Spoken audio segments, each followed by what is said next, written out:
کی وجہ سے سیاحت میں ایک خاص مقام رکھتا ہے۔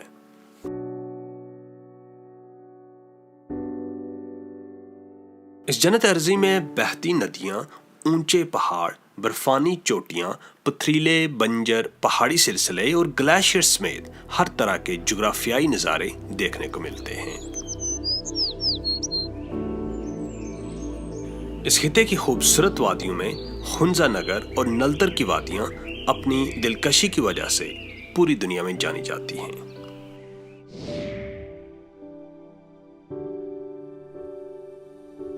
یہ اس علاقے کے لازوال حسن کا ہی جوہر ہے جو آج مسافران شوق کو کشمیر کے دور دراز علاقوں سے گلگت بالتستان کی طرف آمادہ سفر کر رہا ہے۔ وادی ہنزا نگر، یہ خوبصورت وادی گلگت سے تقریباً 112 کلومیٹر شمال میں واقع ہے۔ اس وادی کی طرف آگے بڑھتے ہوئے ہمیں اپنی چاروں جانب بلند و بالا پہاڑی چوٹیاں نظر آئیں، اور انہی چوٹیوں کے جرمٹ میں ہماری نظر ایک خوبصورت سفید پہاڑی پر پڑی جو پہلو بدل بدل کر اپنے حسن کے جلوے بکھیر رہی تھی۔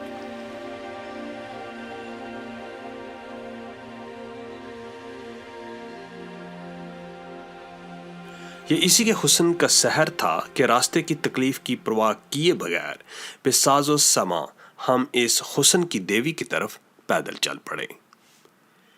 حسن کی اس ملکہ نے اپنی تمام تر وسعت کے ساتھ ہمارا استقبال کیا، اور ہم اس کی دلکشی اور رعنائی سے کافی دیر تک لطف اندوز ہوتے رہے۔ بلندی میں آسمان کو چھوتی یہ چوٹی پاکستان اور دنیا بھر میں راکا پوشی کے نام سے مشہور ہے۔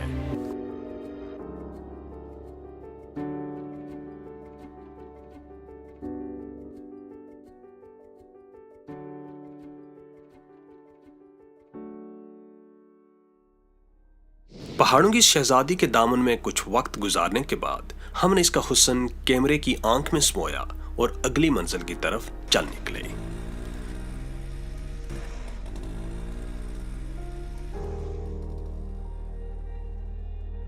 نگر اور ہنزا شاہراہ قراقرم کے دونوں اطراف میں آباد ہیں۔ یہ علاقے بلند چوٹیوں، گلیشیئرز، آبشاروں اور دریاؤں کی وجہ سے نہایت خوبصورتی کے حامل ہیں۔ حسن اور رنگوں سے لبریز ان علاقوں کی دلکشی کو اپنے دامن میں سمیٹنے کے لیے ہر سال ہزاروں سیاح ان خوبصورت وادیوں کا رخ کرتے ہیں۔ ان دلفریب وادیوں کی سیر کی ایک اور وجہ بلند و بالا پہاڑوں کے دامن میں لپٹی ہوئی شاہراہ قراقرم کا خوبصورت نظارہ بھی ہے۔ دیو قامت پہاڑوں کے سینوں میں شگاف ڈال کر بنائی جانے والی یہ شاہراہ صرف ایک طویل سڑک ہی نہیں بلکہ صدیوں پرانی تہذیب اور ثقافت کی علمبردار بھی ہے۔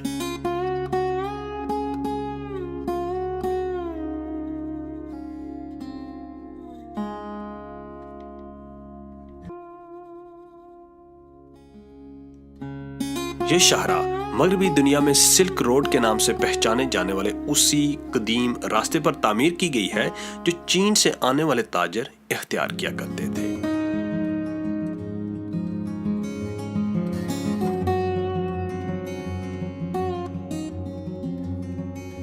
یوں تو شاہراہ قراقرم کا ہر نظارہ ایک دلفریب منظر پیش کرتا ہے، لیکن ہنزا نگر میں اس شاہراہ کا حسن اپنے پورے چوبن پر ہوتا ہے۔ شاہراہ کی دونوں جانب سرسبز لہلہاتے درخت آنکھوں کو ٹھنڈک پہنچاتے محسوس ہوتے ہیں۔ اچھا، یہ جگہ کا نام کیا ہے؟ یہ جگہ کا نام شیراز ہے۔ شیراز، تو یہ جو پیچھے شہر گزرا اس کا نام علی آباد۔ علی آباد۔ وادی ہنزا میں طرز زندگی سادہ ہے۔ یہاں کی 90% سے زائد آبادی پڑھی لکھی ہے، اور یہ لوگ نہایت خوبصورت، مہذب، امن پسند اور مہمان نواز ہیں۔ کیا کر رہے ہو آپ؟ یہ ہم خوبانی پلاسٹک میں ڈال رہے ہیں۔ اچھا، خوبانی پلاسٹک میں ڈال رہے ہو، تو یہ خوبانی کہاں سے آئی ہے؟ درخت۔ کون سے درخت؟ یہ والا درخت؟ تو ادھر بہت زیادہ درخت ہیں خوبانی کے۔ اچھا، تو آپ اسکول نہیں جاتی ہو؟ ہماری چھٹیاں ہو گئی. تو یہاں کون سی زبان بولتے ہو آپ؟ کیا؟ بروشستی. بروشسکی. ٹھیک. گلگت بلتستان میں مختلف زبانیں بولی جاتی ہیں. گلگت بلتستان میں 5 زبانیں بولی جاتی ہیں. جی. گلگت سٹی میں شنا بولی جاتی ہے. اچھا. حمزہ میں جو ہے نا بروشس کی بولی جاتی ہے. علی آباد میں بولی جاتی ہے، کریم آباد میں بولی جاتی ہے، التت میں بولی جاتی ہے. اس کو ہم بروشس کی کہتے ہیں. اس گاؤں کے بعد آگے جو پل آئے گا، بڑا پل، اس سے آگے وخی بولی جاتی ہے. وخی. وخی.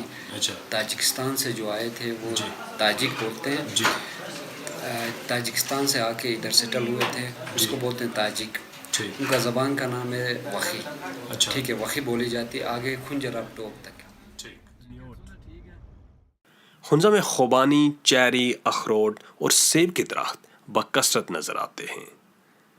یہاں مختلف اقسام کی خوبانیاں پائی جاتی ہیں جو اپنے بہترین ذائقے اور عمدہ خوشبو کی وجہ سے بہت مشہور ہیں. یہی وجہ ہے کہ وادی ہنزا کو خوبانی کا دیس بھی کہا جاتا ہے.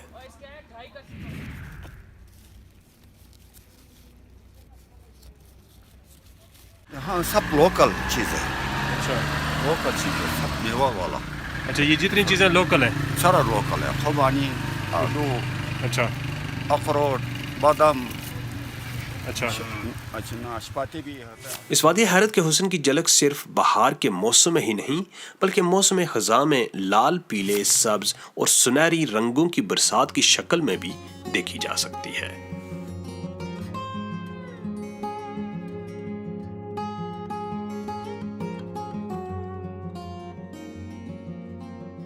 یہ وادی صرف خوبصورت ہی نہیں بلکہ اپنی صاف ستھری آب و ہوا کی وجہ سے انتہائی صحت افزا بھی ہے.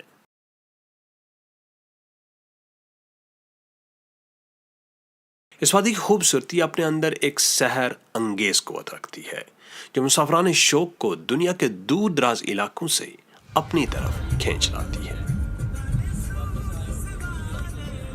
ہمارا یہ مختصر قافلہ پتھریلے پہاڑوں کے دامن میں تحت نگاہ پھیلی ہوئی سڑک پر بڑھتا چلا جا رہا تھا اور ہم کوثاروں کے دل فریب نظاروں میں ڈوبتے چلے جا رہے تھے.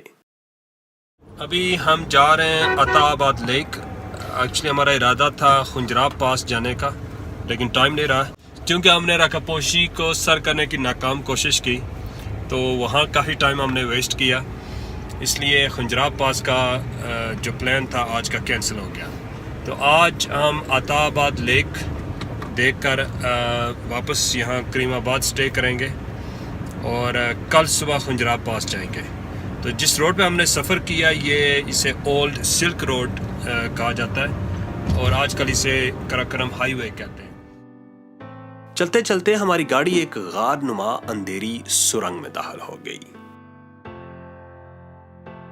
ایک طویل مسافت کے بعد جب گاڑی اس تاریک سرنگ سے باہر نکلی تو ایک خوبصورت جھیل کا روح پرور نظارہ ہماری آنکھوں کے سامنے تھا. جھیل کے فیروزی نیلے رنگ کے پانی نے ہمیں اپنی طرف کھینچ لیا اور ہم اس کے طلسماتی حسن میں اترتے چلے گئے. اونچے کالے پہاڑوں کے درمیان جھیل کے نیلگوں پانیوں میں کشتی رانی اس سفر کا یادگار تجربہ بن جاتا ہے. 20 کلومیٹر پر مشتمل یہ جھیل عطا آباد جھیل کے نام سے جانی جاتی ہے.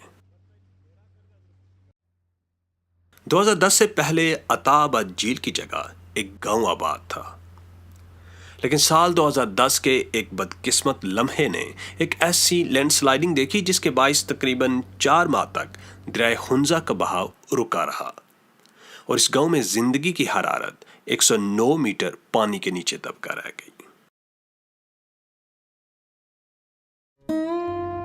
لیکن آج یہ جھیل ایک تفریحی مقام کا درجہ حاصل کر چکی ہے. اس کا شمار پاکستان کی خوبصورت جھیلوں میں کیا جاتا ہے اور مسافران جستجو دور دراز علاقوں سے اس کا حسن دیکھنے کے لیے آتے ہیں.